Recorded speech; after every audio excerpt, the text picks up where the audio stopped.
দেখুন, একদিকে প্রথমেই বলি যে অবৈধ কাজ করছে, আবার সেই ব্যক্তি প্রতিবাদীকে বেধড়ক মারধর করছে। কি হয়েছে ঘটনাটা? পুকুর ভরাট হচ্ছে এইভাবেই, আর পুকুর ভরাটে বাধা দেওয়ায় মারধর প্রতিবাদীকে।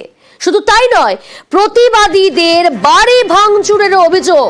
খড়দার জিসি রোডের ঘটনা, সেই ছবি আমরা তুলে ধরছি আপনাদের সামনে। স্থানীয় প্রমোটার ও তার দলবলের বিরুদ্ধে এমনটা অভিযোগ। এলাকায় পুকুর ভরাটে বাধা দিচ্ছে স্থানীয় বাসিন্দারা, আর বাধা দেওয়ায় 3টি বাড়িতে ভাঙচুরের অভিযোগ। দোকান ও বাড়িতেও লুটপাটেরও অভিযোগ ওই প্রমোটার এবং তার দলবলের বিরুদ্ধে। প্রতিনিধি অরুণ রয়েছে, আরো ডিটেলে জানবো। অরুণ, এক তো অবৈধভাবে পুকুর ভরাট করছে ওই প্রমোটার এবং তার দলবল সঙ্গী সাথী, আবার যারা প্রতিবাদ করছে, যারা অভিযোগ তুলছে, তাদের বাড়ি ভাঙচুর। কে প্রমোটার? কেন পুলিশ এখনো পর্যন্ত ব্যবস্থা নেয়নি, বা কি ব্যবস্থা নিতে চলেছে তার বিরুদ্ধে? টিটাগড়ে জিসি রোডে 4-6 মাস আগে একটা পুকুর ভরাট করছিল। সে সময় এলাকার 3টে পরিবার তারা বাধা দিচ্ছিল যে এলাকায় একটা পুকুর রয়েছে, সেটাকে ভরাট করে দেওয়া হচ্ছে। এই প্রতিবাদ করায় তখনকার মতন কিন্তু যখন আমরা এই খবর সম্প্রচারণ হয়েছিল, তারপর কিন্তু পুকুর ভরাটটা বন্ধ ছিল। কিন্তু পুকুর ভরাট যেহেতু বন্ধ হয়ে গেছে, সেই কারণে প্রমোটারের রাগ দিয়ে পড়ে এই 3টে পরিবারের উপর। গতকাল বিকালবেলা থেকে শুরু করে একেবারে তছনছ করে দেওয়া হয় তাদের বাড়ি। সামনে কিছু দোকানপাট ছিল, দোকানের টিভি থেকে শুরু করে সমস্ত কিছু লুটপাট করা হয়। তাদের টিনের শেড ভেঙে ফেলা হয়, একেবারে ঘর গুড়িয়ে দেওয়া হচ্ছে। এই ঘটনার প্রতিবাদ করা রহড়া থানায় অভিযোগ দায়ের করেছে। পুলিশ ঘটনাস্থলে এসেছিল, কিন্তু এখনো পর্যন্ত কাউকে আটক করতে পারেনি বা জিজ্ঞাসাবাদ করার জন্য নিয়ে যায়নি। ফলে এই নিয়ে খুব পরিবার আতঙ্কে আছে, এবং শুধু মহিলারাও ছাড় যায়নি। এই মহিলা প্রতিবাদ করেছিলেন, তাকেও মারধর করা হয়েছে বলে অভিযোগ। তিনিও কিন্তু পরিষ্কার বলছেন যে আমরা এখন খুব আতঙ্কে আছি, যে কোনো সময় আবার এখন একেতেই ঘর হারা আমরা, এখন কি করব, পৌরসভাকে জানিয়ে কোনো কাজ হয়নি। এই অবস্থায় রহড়া থানার পুলিশ এসে শুধু একবার দেখে গেছে, এখনো পর্যন্ত কিন্তু কাউকে গ্রেপ্তার করতে পারেনি। এলাকায় একটা আতঙ্কের পরিবেশ সৃষ্টি হয়ে রয়েছে। বেশ,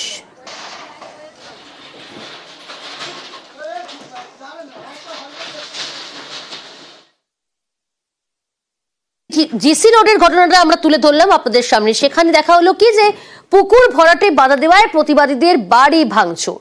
আর আমরা দেখিয়েছিলাম খড়দাতেই পুকুর চুরি হয়ে যাচ্ছে, আর এই পুকুর চুরি ঠেকাতে পুলিশ তৎপর হবে কবে?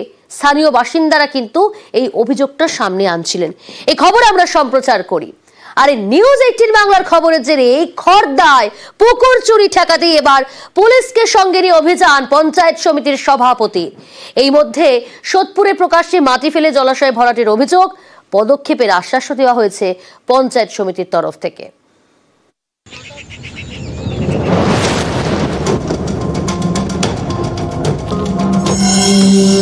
খড়দার পাতুলিয়ায় জলাশয় ভরাট, নিউজ 18 বাংলার খবরে প্রশাসনের অভিযান। দেখছেন, আমরা প্রশাসনকে নিয়ে এসেছি, বিএলআরও ম্যাডাম নিজেও এসছে। যাই হোক না কেন, এইসবের সাথে কোনো রকম আপোষ না, যেই হোক না কেন এর বিরুদ্ধে আমরা কড়া পদক্ষেপ নেব। খড়দা বিধানসভার পাতুলিয়া গ্রাম পঞ্চায়েত এলাকা, এখানেই কল্যাণী এক্সপ্রেসওয়ের ধারে গড়ে উঠেছে ক্ষুদ্র শিল্প তালুক। অভিযোগ, সে শিল্প তালুকের ভেতরে বিঘার পর বিঘা জলাশয় মাটি ফেলে ভরাট হয়ে যাচ্ছে। দিনে রাতে চলছে পুকুর ভরাটের কাজ। স্থানীয়দের আঙুল জমি মাফিয়াদের দিকে।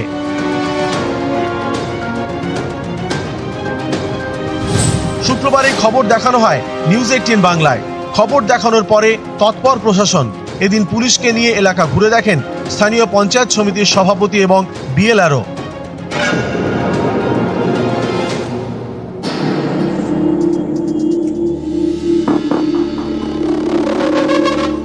সোদপুরের বিলকান্দা 2 নম্বর পঞ্চায়েতের তাপস সরণী এলাকা, এখানেই মাটি ফেলে জলাশয় ভরাটের অভিযোগ উঠল জমি কারবারিদের বিরুদ্ধে।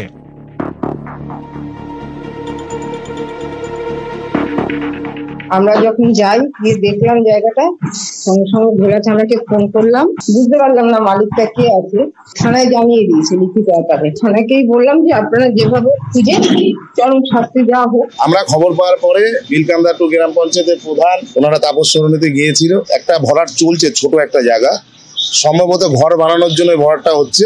কাজ বন্ধ করে দিয়েছে, মালিকটা কে আছে তাকে খুঁজে আইনত ব্যবস্থা নেবে। নিউজ 18 বাংলা।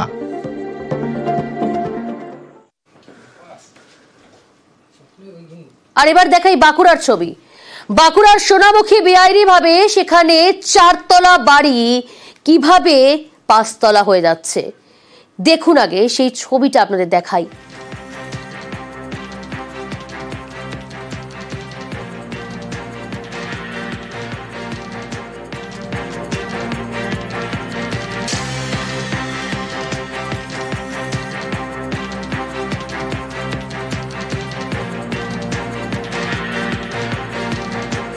সোনামুখী জায়গায়, বাঁকুড়ার সোনামুখীতে সেখানে 4তলা বাড়ির অনুমতিতে 5তলা বাড়ি কিভাবে, আর এই বেআইনি নির্মাণ ভাঙার ইতিমধ্যেই নির্দেশ পুরসভার তরফ থেকে দেওয়া হয়েছে। আরো ডিটেল জানাবো আপনাদের। দেবব্রত রয়েছে। দেবব্রত, বাঁকুড়ায় কিভাবে সোনামুখীতে এই প্রমোটারি রাজ চলছে? দেখো, ঠিক ছিল প্রমোটারি রাজ্যে, কারণ দিনে দুপুরে সকল প্রশাসনের সামনে 4তলা যে বিল্ডিং এর অনুমতি নিয়ে 5তলা তৈরি করে দিয়েছে। সোনামুখী পৌরসভা পারমিশন দিয়েছিল G+4 অর্থাৎ গ্রাউন্ড প্লাস 4তলা, সেখানে দাঁড়িয়ে G+5 করে বিল্ডিং করে দেওয়ার পরেই এই আপত্তি। কারণ জমির মালিক সোনামুখীর বাসিন্দা গৌতম চক্রবর্তী এবং অলোক বন্দ্যোপাধ্যায়, তাদের 30 থেকে 32 কাঠা জমি ছিল সোনামুখী কলেজ সংলগ্ন এলাকায়। সেখানে এক প্রমোটারের হাতে তারা এই জমি দেন এবং সেখানে নির্মাণ করার জন্য তাদের সঙ্গে রফা ছিল এবং পার্সেন্টেজ দেওয়ার কথা ছিল। সেই হিসাবে বিল্ডিং তৈরি করা হয়, সোনামুখী পৌরসভা থেকে পারমিশন নেওয়া হয়। কিন্তু যখনই 4তলা থেকে 5তলায় পরিণত হয় তখনই তাদের আপত্তি হয়। সোনামুখী পৌরসভায় তারা একটি লিখিতভাবে কমপ্লেন করেন।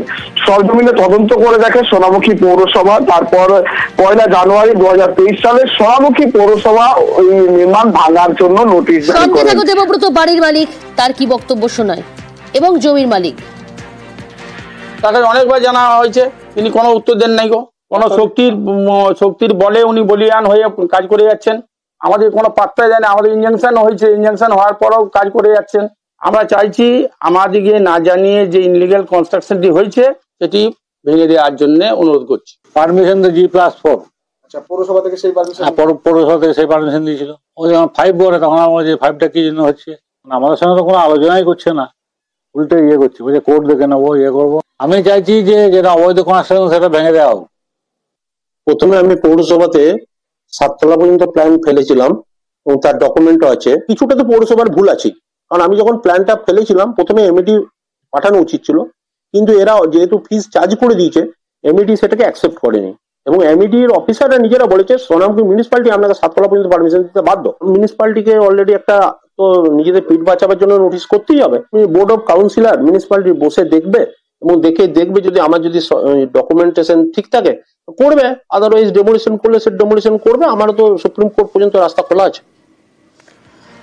বাড়ির মালিক প্রমোটারদের বিরুদ্ধে ব্যবস্থা, পুরসভার বিরুদ্ধে কথা বলছেন, কিন্তু জমির মালিক তার বক্তব্য আর্থিক প্রতারণা ও বেআইনি কাজের অভিযোগ তুলছেন তিনি। দেবব্রত, এই বিষয়টা অর্থাৎ দ্বিমত এখানে উঠে এলো বাড়ির মালিক এবং জমির মালিক। একেবারে দেখো, বাড়ির মালিক অর্থাৎ যে নির্মাণ করেছে তাদের দাবি তৎকালীন সময়ে সোনামুখী পৌরসভার কাছে 7তলা পারমিশনের জন্য তারা আবেদন করেছিলেন। যেহেতু তৎকালীন নিয়ম অনুসারে 7তলা কোনো পারমিশন পৌরসভা দিতে পারে না, তাই 4তলার পারমিশন দিয়ে তারই যে চালান সেই চালান কেটেছিল। কিন্তু যে মালিক তিনি 7তলা পারমিশন চেয়েছিলেন, সম্ভবত সেইটা দেওয়া হয়নি। তারপরেও কিন্তু পারমিশন না পেয়েও এই কাজ করেছেন, যে কারণেই বিষয়টি অবৈধ বলে গণ্য হয়েছে। অন্যদিকে যে জমির মালিক তারা বলছেন যে 4তলারই পারমিশন ছিল, যার জন্য নোটিশ জারি করেছে পৌরসভা, এবং তাদের যে জমি নেওয়ার পরে ওই প্রমোটার তাদের যে পার্সেন্টেজ একটা টাকা কিংবা সেখানে কোনো জায়গা দেওয়ার কথা অর্থাৎ বিল্ডিং ফ্ল্যাট দেওয়ার কথা ছিল, সেটা থেকেও তাদের বঞ্চিত করেছেন, এই অভিযোগও তারা তুলছে। অর্থাৎ একদিকে আর্থিক প্রতারণা, অন্যদিকে বেআইনি, এই দুই অভিযোগ ইতিমধ্যেই মামলা শুরু হয়েছে কলকাতা আদালতে। গোটা ঘটনায় শুরু হয়েছে একটা রাজনৈতিক চাপানোতর এবং রাজনৈতিক চর্চা। গোটা বিষয়ে বিজেপি শাসক দলকে তোপ দেখেছে। কোর্ট জানতে পারলো, সবকিছু হলো, কিন্তু সোনামুখীর পৌরসভার যারা দায়িত্বে আছেন, পৌরসভার চেয়ারম্যান, ভাইস চেয়ারম্যান, তারা কি করছিলেন? এতদিন থেকে রাস্তার ধারে বিল্ডিংটা তৈরি হয়েছে, তো একটা বিল্ডিং তৈরি তো 1-2 দিনে হয় না, অনেক দিন ধরেই হয়। চেয়ারম্যান, ভাইস চেয়ারম্যান তাদের অনুপ্রেরণাতেই এই বিল্ডিং নির্মাণ হয়েছে, কারণ তারা ঘুরপথে কিছু দক্ষিণা নিয়েছেন। এটা শুধু সোনামুখী নয়, সারা পশ্চিমবাংলায় এরকম হাজার হাজার বিল্ডিং হচ্ছে। পুরসভার তরফ থেকে বলা হচ্ছে আদালত যা ব্যবস্থা নেবে সেদিকেই তারা তাকিয়ে রয়েছেন। শোনাই আপনাদের পুরসভার বক্তব্য। যতক্ষণ না আদালত তার সুনির্দিষ্ট রায় দিচ্ছেন ততদিন পর্যন্ত আমরা আইনকে হস্তক্ষেপ করতে পারি না। লোকাল বডি অর্থাৎ সোনামুখী পৌরসভা আইনের ঊর্ধ্বে নয়, তাই আইনকে মান্যতা দিয়ে, আদালতকে মান্যতা দিয়ে, আদালতে কি যেহেতু উভয় পক্ষের মধ্যেই বিভিন্ন রকম মামলা মোকদ্দমা চলছে, আমরা শুধু তাকিয়ে আছি আদালত কি নির্দেশ দেয়, সেই নির্দেশ অনুযায়ী সোনামুখী পৌরসভা ব্যবস্থা গ্রহণ করবে।